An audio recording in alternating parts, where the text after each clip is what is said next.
At the start of the 20th century, there were two main international women's organisations. One was the International Women's Council that was led by Lady Aberdeen. Although it did have a resolution that it was for votes for women, it didn't promote that because Queen Mary said if they promoted that, she could no longer be their patron because it was political. Some women broke away and they became the International Women's Suffrage Alliance, which was an international group of women which were campaigning for the vote for women. And they started having a congress every 2 or 3 years. And the congress was called the International Women's Congress. And it wasn't a peace congress, this is a meeting of women who are talking about the causes of war and how we can avoid it in future. So the women who went to that congress were called the International Committee of Women for Permanent Peace. It was a splinter of them that became Women's International League for Peace and Freedom. The first congress after the Second World War was in 1949, when everyone was very tentative about what they were going to do next. Some people felt guilty that they had supported the war against Nazism, against their own pacifist beliefs. Others were only recovering from starvation. So it was a very quiet conference.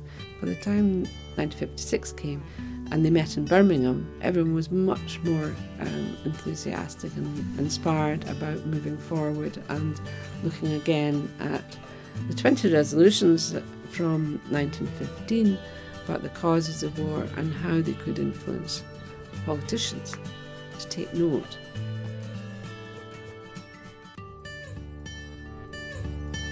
Several women, members of Women's International League for Peace and Freedom, have been awarded the Nobel Peace Prize.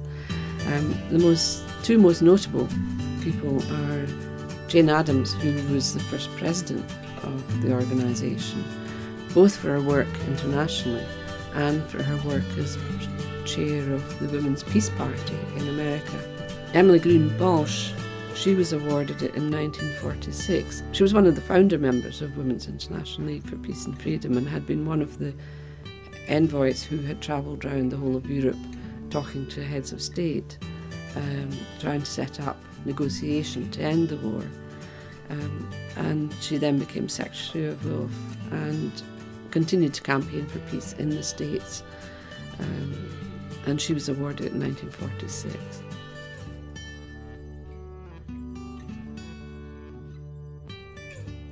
Women's International League for Peace and Freedom was one of the main organisations that campaigned for UN 1325, UN Security Resolution 1325, that was passed in 2000. Now we've got sections in about 43 countries. At the moment there are 4 main campaigns. One is Reaching Critical Will, which is about disarmament. Some people look at arms trade, and we work with Campaign Against Arms Trade, and there's links there.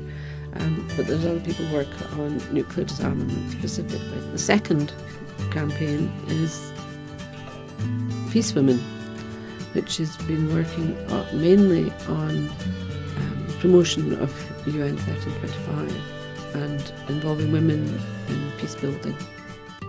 It's the only organisation giving a gendered analysis of the causes of war and the effects of war. How does war affect women? And that's been sadly lacking. In one way, it's very sad that we've got a centenary coming up. It means that there are still wars going on. It'd be lovely if there were no more wars, then we wouldn't have to campaign anymore.